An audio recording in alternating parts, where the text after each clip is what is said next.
amri wahlul 'uqdatam min lisani yafqahu qawli. Jadi pertama-tama dan selama-lamanya lah ya, kita bersyukur pada Allah Subhanahu wa taala dan kita berterima kasih banyak-banyak kepada Allah kerana dengan hidayah Allah, dengan inayah dan pertolongan Allah serta taufik daripada Allah Subhanahu wa taala, dalam kesibukan kita mungkin pada cuti pada hari ini dan dalam mungkin pelbagai keadaan yang kita lalui pada hari ini, Allah masih lagi memilih kita lah ya, untuk kita berada di satu taman daripada taman-taman syurga, iaitu majlis ilmu, sesi tadabbur ayat-ayat suci Al-Quranul Karim.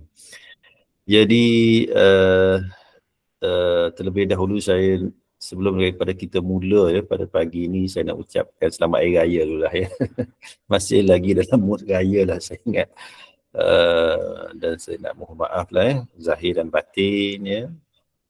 Mudah-mudahan taqabbalallahu minna wa minkum, Allah terimalah segala amal soleh kita ya, sewaktu di bulan Ramadan, amal solat kita, puasa kita, qiyam kita, Quran kita dan sebagainya lah ya. Jadi mudah-mudahan kita termasuk dalam kalangan orang yang keluar daripada bulan Ramadan dalam keadaan diampunkan segala dosa kita. Baik. Jadi insya-Allah pada pagi ini santai-santai kita pada hari cuti lah bagi yang masih bekerja ya. Satu ayat sahaja daripada surah Yasin. Ya. Sebelum ni kita dah baca hingga ayat yang ke-54 ya. Jadi pada pagi ini kita sama-sama melihat satu ayat je, ayat yang ke-55. Ini berkaitan dengan siapa ni? Berkaitan dengan puan-puan yang berada di hadapan saya ni lah, ahli-ahli syurga sekalian. Baik, eloklah kiranya kita baca sama-sama ya ibu-ibu ya, satu ayat ini. A'udzu billahi minasyaitonir rajim. Bismillahirrahmanirrahim. Inna ashabal jannati al-yawma fi syughulin fakihun. Sadaqallahul azim. Pendek je kita pagi ni satu ayat. Tak apa, walaupun pendek, walaupun satu ayat, ada manfaat yang besar ya. Saya ingat dulu waktu belajar dululah, biasa imam di tempat saya belajar tu, dia suka baca dalam sembahyang ni, dia baca surah yang panjang-panjang tau. Panjang. Masa tu kita pun masih, orang kata apa, muda remaja. Kawan-kawan masih muda remaja. Sekarang ni remaja lagi tapi dah jadi remaja purba dah sekarang. Masa muda-muda dulu kita imam ni kalau jadi imam ni panjang dia baca ni. Itu yang kadang-kadang kawan-kawan bila dengar imam tu takbir Allahu Akbar, Syekh ni kalau jadi imam panjang. Ramailah yang buat-buat ambil sembahyang lama-lama. Sebab dia tahu, panjang ni kalau dia baca tak kurang daripada 20 ayat. Panjanglah bagi kita orang Melayu ni. Ada satu hari tu, dengar dia takbir Allahu Akbar. Ini lama ni. Ramai yang buat-buat ambil sembahyang. Sekali lepas Fatihah tu, dia baca satu ayat je dia baca. Tak tahu mungkin dia nak cepat ke apa kan. Bismillahirrahmanirrahim. Wadduha. Allahu Akbar. Rukuk. Kelang kabut. Jadi tak apalah. Baik. Pagi ni pun kita nak baca satu ayat sahaja. Santai-santai kita. Ayatnya apa dia? Inna ashabal jannah al-yawma fi syughulin fakihun. Sesungguhnya penghuni syurga, ashabal jannah, sesungguhnya penghuni syurga, ahli syurga, sahabat-sahabat syurga. Ya Allah, jadikanlah kami sahabat-sahabat kelab Al-Quran ini adalah semuanya sekali adalah ashabal jannah. Sahabat-sahabat syurga. Amin. Ya. Kata Allah, sesungguhnya ahli-ahli syurga, ashabal jannah, penghuni-penghuni syurga, al-yawma, pada hari tersebut, pada hari itu, iaitu hari akhirat besok, hari pembalasan, hari yang selepas daripada dihitungkan amal-amal perbuatan kita, pada hari tersebut, fi syughulin, berada dalam keadaan yang sibuk dengan kenikmatan. Fakihun, makna sibuk dengan kesenangan. Bersenang-senang dengan kesibukan. Allah. Ya. Jadi apa makna ayat ini kalau kita baca terjemahan dalam surah Yasin yang kita duk baca tiap-tiap hari itu pun kita dah mungkin dah nampak dia punya maksud ataupun apa yang nak disampaikan, tapi cuma pagi ni kita nak tengok dari aspek tadabbur sikit ya. Orang yang diberi nikmat oleh Allah, orang yang dipilih oleh Allah menjadi ahli syurga ini, bila berada pada hari akhirat, mereka ini sibuk dengan kesenangan. Inna, sesungguhnya ashabal jannah. Jannah ni apa? Jannah ni kita terjemah dalam bahasa Melayu kita syurga lah. Jannah daripada dia biasa ibu-ibu ya, bila perkataan bahasa Arab yang bermula dengan huruf jin dan juga nun, jin kemudian nun tasydid, jinna, janna, jinna, dia membawa maksud dari segi bahasa. Maksudnya apa? Benda yang tertutup. Jin, perkataan jin tu, jin, nun, benda yang tertutup, maknanya kita hari ni tak nampak dia, itu jin kan. Atas dunia kita tak nampak jin nampak kita. Di negeri akhirat dia jadi terbalik. Kan? Kita nampak dia tak nampak kita. Jin, benda yang tertutup. Jinnatun, junun, perkataan junun. Junun ni, orang junun ni orang yang akal dia tertutup. Jadi jin itu tertutup. Sebab itu sebahagian daripada kampung-kampung di sebahagian negara Arab, kampung yang tertutup dengan tanaman-tanaman, dengan dengan rumput, dengan pokok-pokok yang subur kan, pun daripada perkataan jin dan juga nun ya. Jadi al-jannah sesuatu tempat yang indah, yang tanahnya tertutup dengan tumbuh-tumbuhan yang sangat indah. Jadi jannah yang kita faham sebagai syurga, iaitu tempat yang penuh dengan kenikmatan, ya, tempat yang penuh dengan kesenangan. Itulah, kita jangan membayangkan taman syurga itu sebagaimana keindahan dunia pada hari ini. Langsung tak sama. La ainun ra'at wala udhunun sami'at. Keindahan syurga tersebut tidak ada mata yang pernah melihat. Dan tidak ada keindahan bunyi syurga tersebut yang telinga ini boleh mendengar. Apa yang tergambar dalam pemikiran kita itu gambaran. Sebenarnya syurga jauh lebih indah. Sebab itu ahli syurga ni bila dia masuk ke dalam syurga, dia melihat dari sudut pandangan yang indah. Dia melihat satu sudut dalam syurga. Ya Allah, cantiknya keindahan tersebut. Sehingga berpuluh-puluh ribu tahun dia tengok, menikmati keindahan tersebut. Kalau kita pergi ke tempat yang kita, ada orang yang suka tempat hutan, ada yang suka sungai, ada yang suka laut kan, ada yang suka pulau. Kita tengok view je.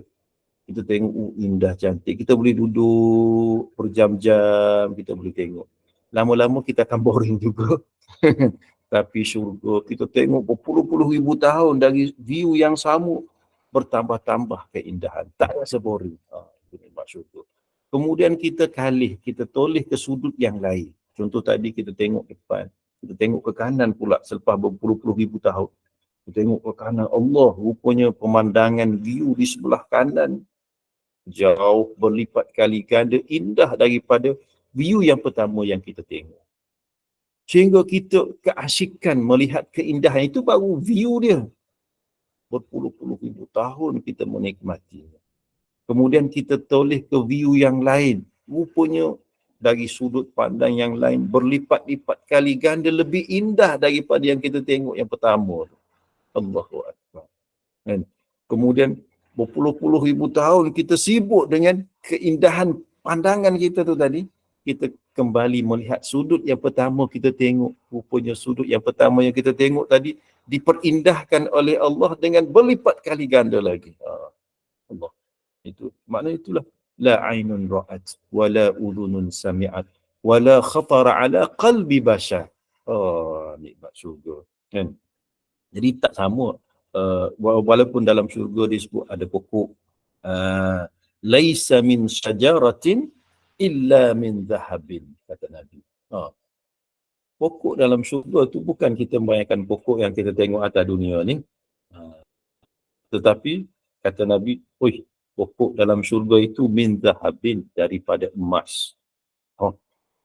Anharun tajri min ghairi ukhdud, kata Nabi. Dalam syurga ada sungai. Kalau kita nak membayangkan sungai atas dunia, penatlah kita. Dan kita travel daripada daripada Kuantan nak sampai ke KL, lalu sungai Temeloh, sungai Pahang, apa tu kan?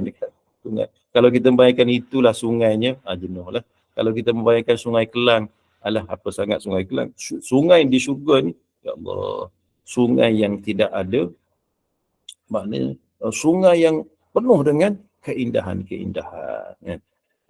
Jadi apa yang kita tergambar atas dunia sebenarnya itu hanya gambaran sahaja, tetapi yang syurga itu jauh lebih indah.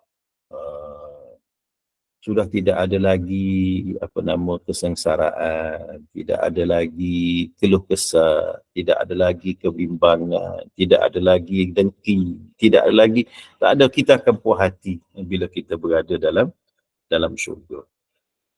Kata Allah, inna ashabal jannah, sesungguhnya ahli syurga itu al-yaum, pada hari ini, pada hari tersebut, fi syughulin, berada dalam syughul ni, mana sibuk. Sibuknya apa? Sibuk dengan kenikmatan. Kata ulama tafsir, makna tidak pernah kosong daripada kesibukan. Sentiasa. Innal abrara lafi na'im. Surah apa tu kan? Sesungguhnya orang yang berbuat baik ini, orang yang baik-baik ini berada dalam keadaan penuh dengan kenikmatan. Syughul, sibuk. Kita sibuk atas dunia, sibuk dengan kerja, sibuk di pejabat, menguruskan itu ini, sibuk di rumah, yang suri rumah sibuk di rumah, macam-macam benda sibuk. Kita rasa penat, kesibukan itu memenatkan kita. Tetapi dalam syurga sibuk dengan kenikmatan yang tidak pernah penat. Sebab itu penuh dengan kenikmatan. Itu saya sebut, saya sentuh tadi, baru dari satu sudut kita melihat keindahan syurga. Sudut-sudut lain banyak lagi, nanti kita akan pada siri yang akan datang saya akan detail satu persatu lah apa dia nikmat yang ada dalam syurga. Untuk pagi ni santai-santai saja satu ayat je. Wa idza ra'aita na'iman wa mulkan kabira. Dari sudut pandang mana kita melihat keindahan syurga tu pun Allah sebut idza ra'aita thumma ra'aita na'iman, kamu akan melihat penuh dengan nikmat-nikmat, wa mulkan kabira, dan kerajaan yang sangat hebat, tahta yang sangat besar kan. Jadi itulah fi syughulin fakihun, dalam keadaan sibuk dengan kesenangan-kesenangan. Ada dua pentafsiran di sini kalau kita buka dalam kitab-kitab tafsir apa maksud fakihun. Yang pertama, na'imun, penuh dengan nikmat-nikmat, sibuk dengan kenikmatan. Dan yang kedua ialah mu'jibun, kita sibuk dengan kita kagum keindahan yang ada dalam syurga, nikmat yang ada dalam syurga, kan.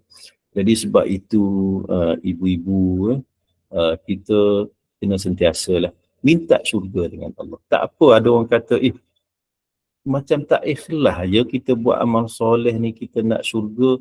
Bukan, masih ikhlas. Kata Imam An-Nawawi, selama mana kita buat sesuatu mengharapkan balasan yang Allah dah janjikan, kita tetap ikhlas.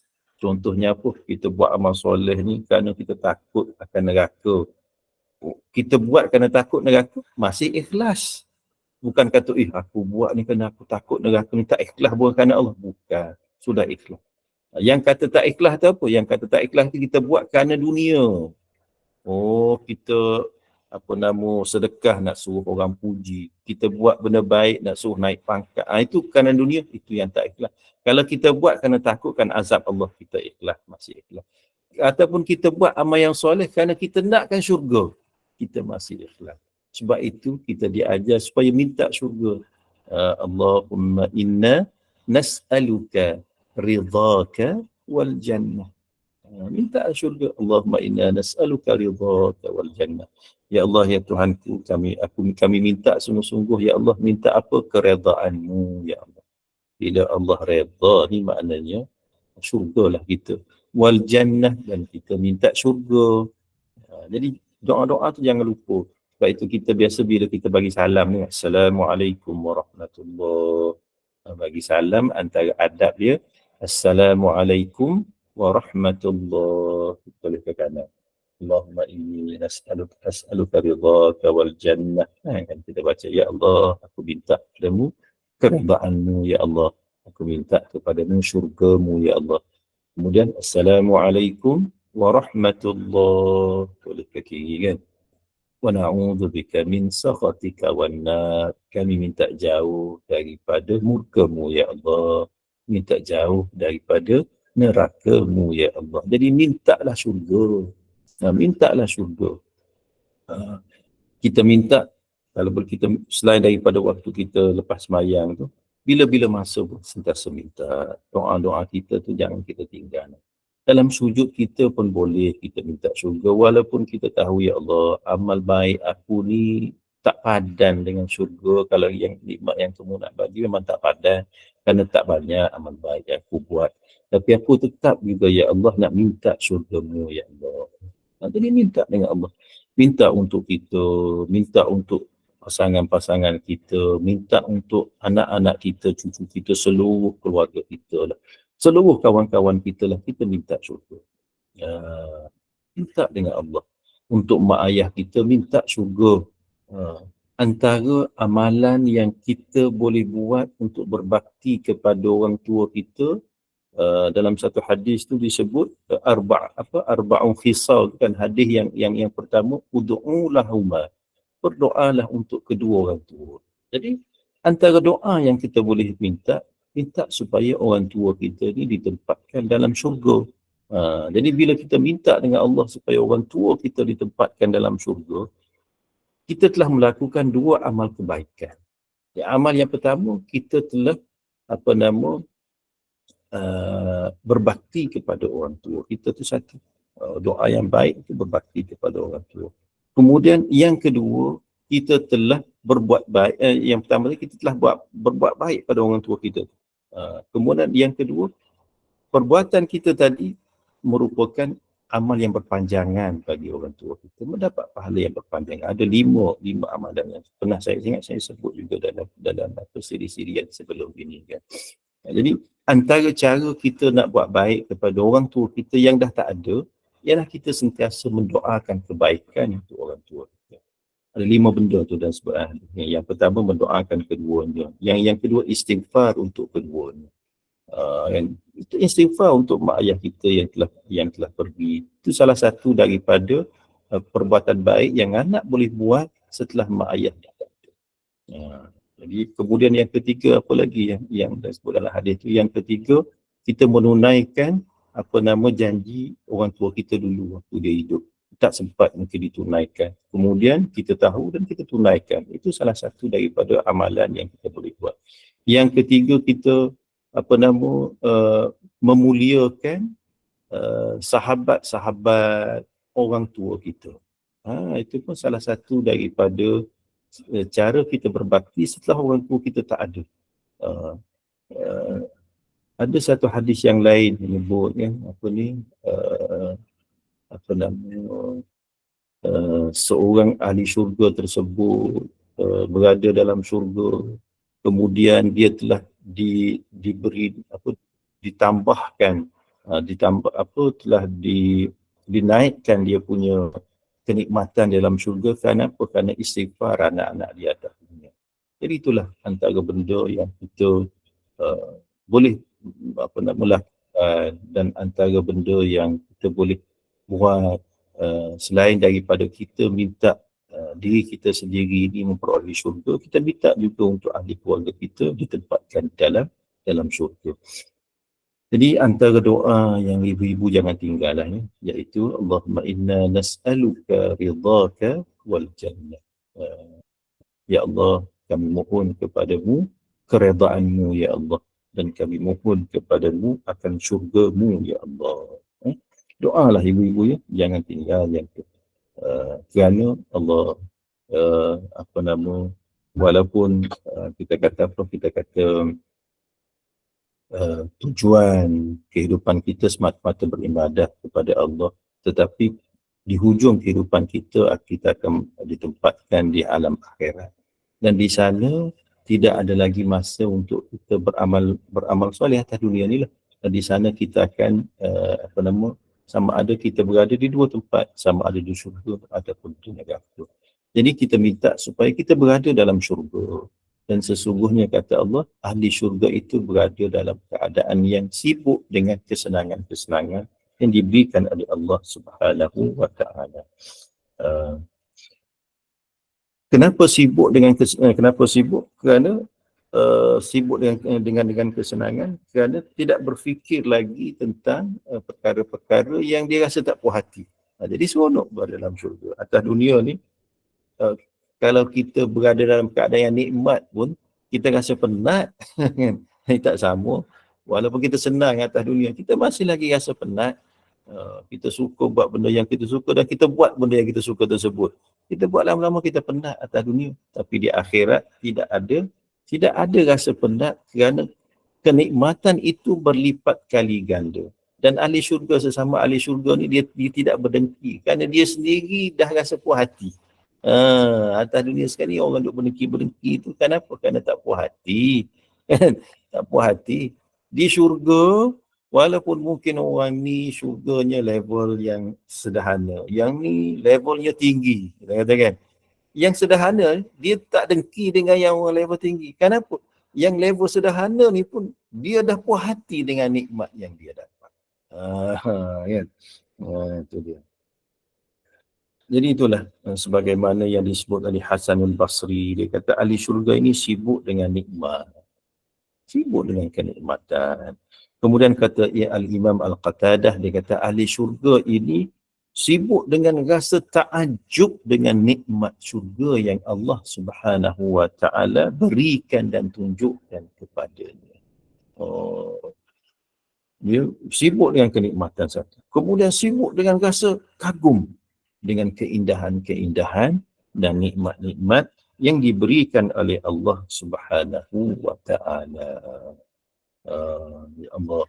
Jadi mudah-mudahan ibu-ibu dan ayah-ayah kita berdoa sentiasa supaya kita semua ini ditempatkan di dalam syurga.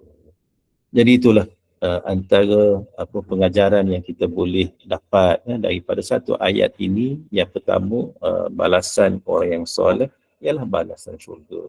Jadi mudah-mudahan kita ni berusahalah sedaya mungkin kita untuk tergolong dalam golongan dalam kalangan orang-orang yang saleh. Kemudian yang kedua, kita dan kehidupan kita yang masih berbaki ini, kita berusaha lah untuk mencari keredaan Allah Subhanahu wa Ta'ala. Kerana redha Allah itu nikmat yang sangat besar, nikmat yang sangat sempurna. Dalam banyak-banyak nikmat, nikmat redha Allah lah yang paling sempurna. Nikmat kan ada 5 yang saya pernah sebut sebelum ni. Nikmat yang pertama ialah asfalun ni'mah, nikmat yang paling rendah yang hari ni kita duk kejar. Nikmat apa? Nikmat harta, nikmat dunia, nikmat pangkat, nikmat itu pun nikmat juga, tapi nikmat yang paling rendah kan. Kemudian a'la nikmah, nikmat yang paling tinggi ialah kesihatan yang baik. Sihat tu pun nikmat, sebab tu kita kena bersyukur. Nak bandingkan antara harta dengan kesihatan, kesihatan lebih tinggi nikmatnya, pun kita kena bersyukur. Nikmat yang ketiga, afdalun nikmah, nikmat yang paling afdal. Apa dia? Nikmat yang paling afdal ialah anak-anak yang soleh. Kita yang Allah kurniakan anak, satu nikmat. Kemudian anak-anak kita anak yang soleh, itu juga nikmat yang kita kena bersyukur.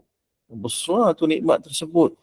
Kemudian ada lagi nikmat yang lain, iaitu diampunkan dosa oleh Allah. Itu nikmat yang a'zamun nikmah, nikmat yang terbesar. Bila Allah ampunkan dosa kita, itu nikmat.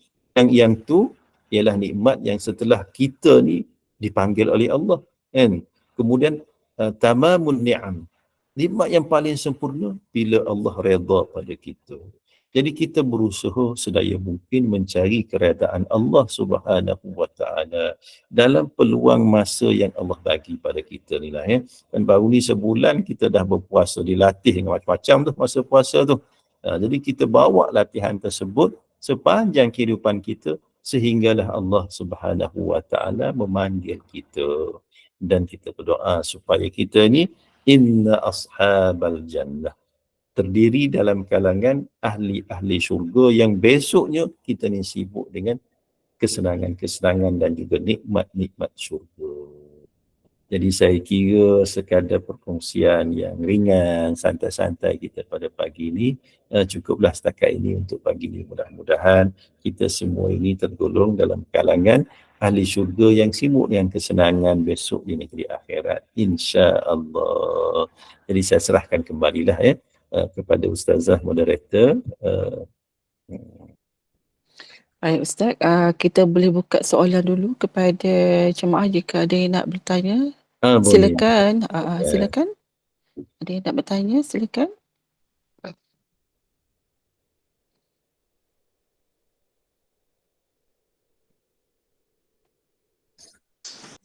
Assalamualaikum Ustaz. Waalaikumsalam. Ya. Saya nak bertanya satu soalan. Bila kita sembahyang lewat lah ni maksudnya. Sembahyang tahajud, lepas tu sembahyang witir, dah 2 rakaat. Lepas tu masuk yang ketiga tu dah azan subuh Ustaz. Macam mana Ustaz? Boleh ke? Dia macam ni. Mana bagus ni. Itu dah terlewat lah tu. Bila dah masuk dah azan subuh, maknanya dah tak ada dah solat witir. Jadi dah tak boleh lah kiranya. kita dah tak perlu lagi lah nak solat witir. Tapi sebenarnya puan ya, ibu ya, bila kita telah berazam untuk melakukan sesuatu amalan, contoh kita dah aim dah, lepas ni aku nak sembahyang tahajud dulu 2 rakaat. Lepas tahajud ini nak buat witir 3 rakaat, tiba-tiba dah buat 2, tinggal 1 orang dah azan. Sebenarnya malaikat telah pilih kebaikan tersebut. Jangan risaulah. Cuma macam mana nak buat, malam besok bangun awal lah. Yelah, cuma kadang-kadang macam itulah Ustaz. Bagus. Terima kasih Ustaz. Ya, sama-sama. Dia antara amalan yang baginda Nabi tak tinggal lah solat witir ya, ibu-ibu ya. Solat witir ini dia yang paling afdal kita buat di hujung solat kita lah macam tadi.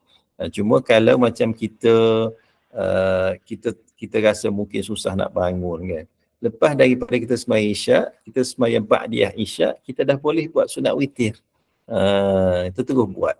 Katakanlah pagi tu sebelum subuh kita bangun, kita masih boleh menunaikan solat tahajud yang lain, cuma kita tak buat witir lagi sekali lah, dalam satu malam cuma satu witir sahaja. Lagi-lagi kalau ada soalan lain.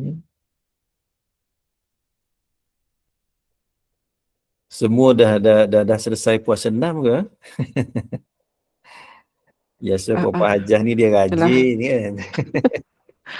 Ada yang dah selesai, dia yang sedang baru nak mula pun ada. Oh, tak apa. Maknanya kalau baru nak mula pun tinggal tak banyak lagi dah. Tinggal 6 hari lagi. Betul. InsyaAllah. InsyaAllah. Baru Ustaz, saya puasa Syawal ni gabung dengan puasa Yaumul Bait. Boleh tak Ustaz? Oh, boleh, tak ada masalah. Mana kita puasa pada hari-hari putih 13, 14, 15. Dia sebenarnya dia tak ada masalah. Di mana-mana hari pun boleh dalam bulan Syawal. Kita pilihlah. Yang penting genap 6 hari. Okey, terima kasih Ustaz. Ya, sama-sama. Dekat ruangan chat tu ada soalan dari Haji Sab. Assalamualaikum Ustaz. Boleh ke buat 1 rakaat solat witir sahaja lepas solat isyak? Tak buat 3? Yang afdalnya kita buat 3 lah Hajar ya. Buat 3. Buat 3. Kerana satu tu dia maksudnya bersalahan dengan kebiasaan kita buat lah. Mukhalafatis sunnah. Kita buat 3 lah. Sama ada kita buat 3 dengan 2 salam ataupun kita buat 3 dengan 1 salam. 2 salam tu maknanya 2 rakaat kita baca tahiyat, bagi salam, kemudian tambah lagi 1 rakaat. Ataupun kita direct 3 rakaat tanpa tahiyat awal pun boleh. Cuma yang afdalnya 3 rakaat dengan 2 salam. Itu lebih baik lah.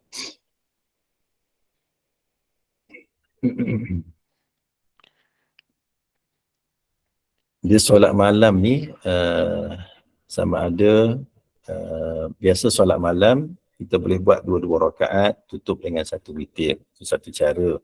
Berapa rakaat dia tidak ada bilangan yang khusus lah. Cuma dalam beberapa hadis menyebut kalau di rumah Aisyah tu Rasulullah solat dalam 11 rakaat kan. Dalam hadis yang lain Maimunah 13 rakaat.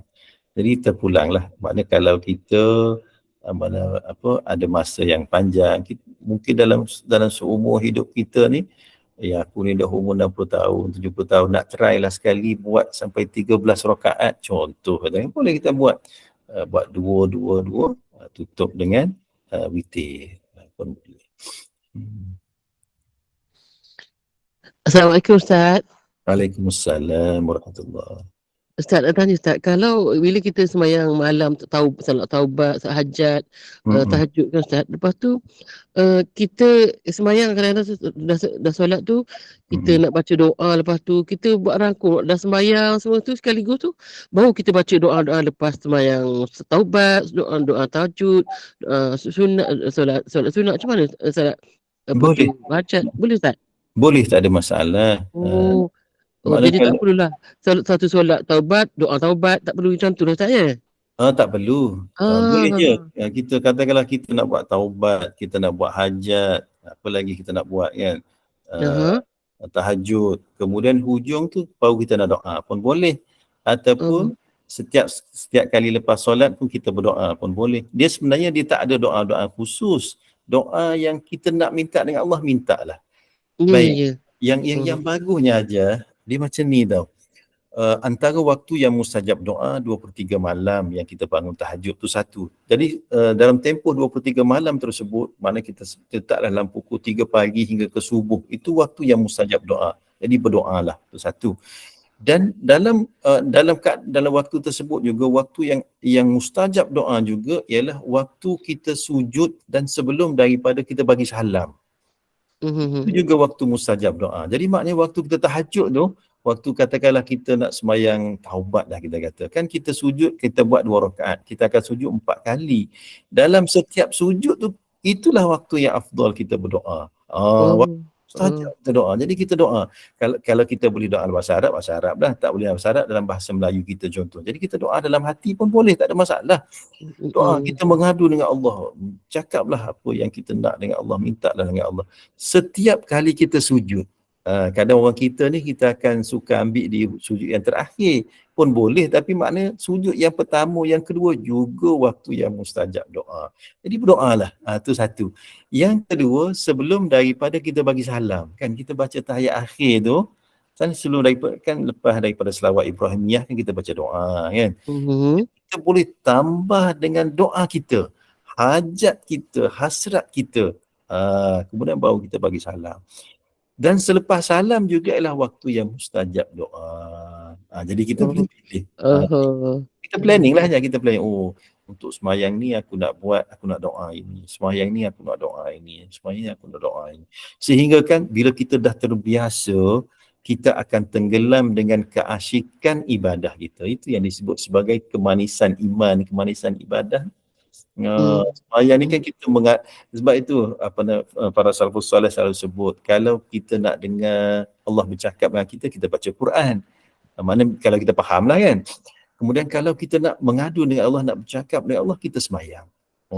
Dalam semayang tu sebenarnya kita bercakap, kan kita minta dengan Allah banyak benda. Sebab itu Allah membahagikan solat, makna Allah memberikan Fatihah semayang kita tu pada dua bahagian kan. Waktu kita baca Fatihah tu sendiri tu, kalau kita faham maksud tu, Allah membalas. Dalam satu hadis kursi disebut Allah menjawab persoalan bacaan kita bila kita kata alhamdulillahirabbil alamin. Biar kita hadir hati kita, ya Allah, segala puji bagimu ya Allah, Tuhan sekalian alam. Bila kita baca macam tu, Allah terus jawab sebenarnya. Hamadani abdi, hamba aku sedang puji aku. Masya-Allah. Bila kita kata Ar-Rahmanir Rahim, Allah yang Maha Pengasih, Allah yang Maha Penyayang, Allah terus balas. Masna alayya abdi, hamba aku benar-benar memuji aku.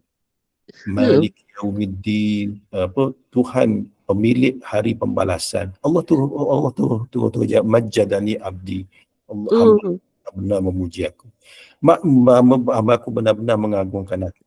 Makna kalau kita boleh rasa waktu dalam tahajud kita tu, Allah, kita akan rasa kenikmatan kita dengan Allah Subhanahu Wa Taala. Kan? Jadi makna kita sedang bercakap dengan Allah. Kemudian di hujung daripada Fatihah tu kita minta diberi hidayah, Allah akan bagi. Kemudian waktu kita sujud, kita minta dengan Allah, mintalah apa saja. Barulah kita akan rasa ibadah kita ni ibadah yang hidup, bukan hanya sebagai ritual.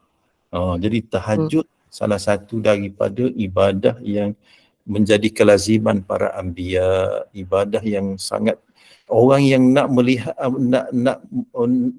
nak berada di tempat yang level yang tinggi di sisi Allah di hari akhirat ialah orang yang bertahajud. Wa minal laili fatahajjat bihi nafilatan laka asa an yab'athaka rabbuka maqaman mahmuda. Dan pada waktu malam bertahajudlah kamu sebahagian daripada malam. Nafilatan lak, sebagai satu amalan sunat bagi kamu. Asa an yab'athaka rabbuka maqaman mahmuda. Dengan ibadah tersebut, satu hari mudah-mudahan di dunia akhirat kamu akan dibangkitkan di maqaman mahmuda, di tempat level martabat yang terpuji oleh Allah.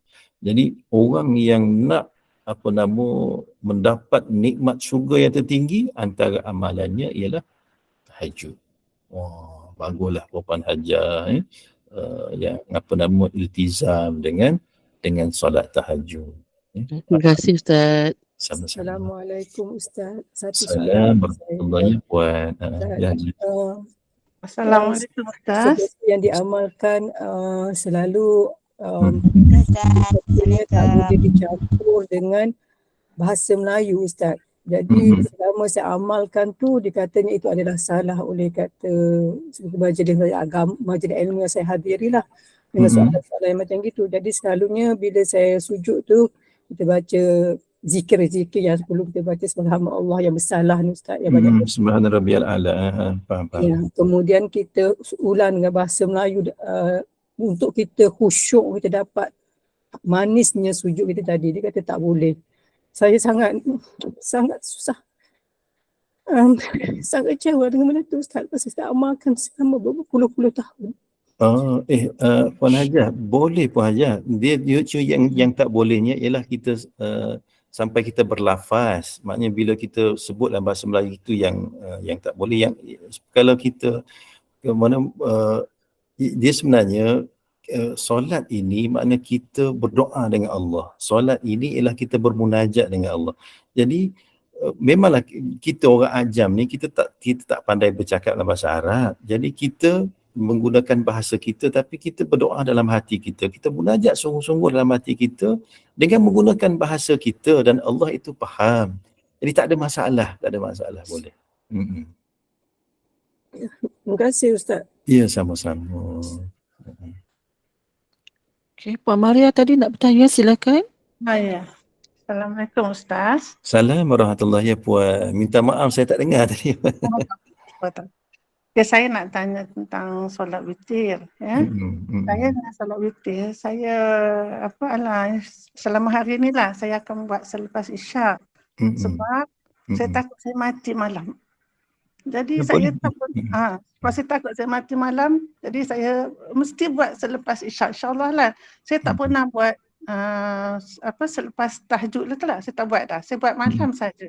Dah bertahun-tahun saya buat macam tu. Tak apa ke Ustaz? Macam tak apa, boleh, tak ada masalah. Saya nak Umar pun dia buat selepas solat isyak.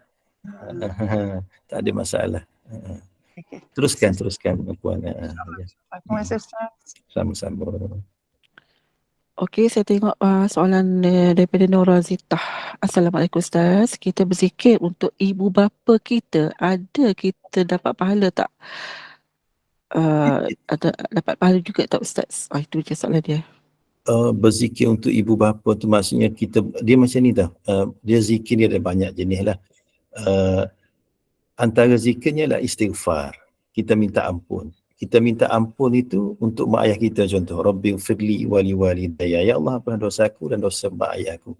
Kita dapat pahala, mak ayah kita juga dapat pahala. Satu. Yang kedua, cara yang lain ialah kita melakukan amal soleh. Contoh kita berzikirlah subhanallah.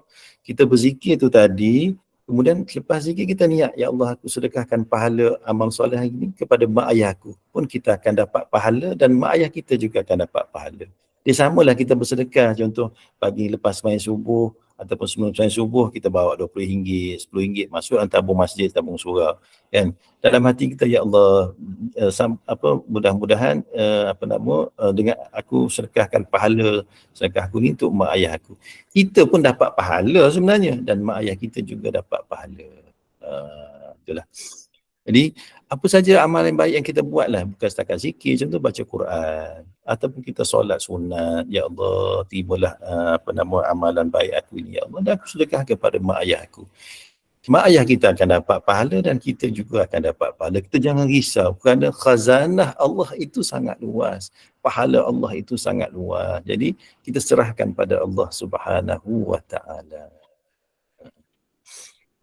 Okey, Puan Z nak tanya ke? Silakan.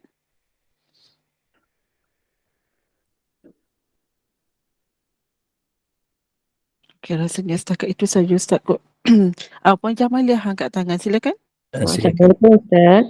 Ustaz kata tadi kan kita dah zikir ke kita nak sedekahkan hadiahkan pahala itu kepada arwah ibu, bapa dan adik-beradik kita kan, kita kena lafazkan. Kalau misal kata kita memang nak hadiahkan kepada dia tapi kita tak ada sebut, tak ada niatkan, tapi memang dalam hati kita memang setiap kali apa yang kita lakukan kebaikan ibadah kita semua kita nak hadiahkan pahalanya kepada arwah ibu bapa adik-beradik. Faham.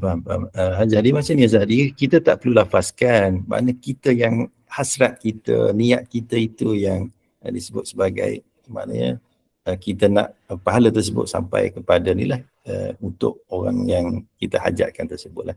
Jadi tak ada masalah, maknanya kita tak perlulah, oh ya Allah aku sedekah ni kerana kita tak bersebut maknanya apa yang kita niat dalam hati kita. Jadi mudah-mudahan Allah terima. Tak ada masalah. Terima kasih Ustaz. Sama-sama. Okey, Puan Zainab Yatim, silakan. Assalamualaikum. Assalamualaikum Ustaz. Saya nak tanya, kalau kita Waalaikumsalam. baca Yasin setiap hari tu, kita nak sedekah kat ibu bapa tu, ramailah keluarga kita. Kita nak sebut tiap-tiap nama ke macam mana, atau niat dalam hati? Niat dalam hati je Ustazah. Kita baca Yasin tu, dia macam ni, kita bukan nak sedekahkan. Dia macam ni konsep dia, maksudnya segala amal baik yang kita buat tu, kita niat kita mudah-mudahan untuk individu yang kita ni lah, mak ayah kita dan sebagainya. Terima kasih. Sama-sama.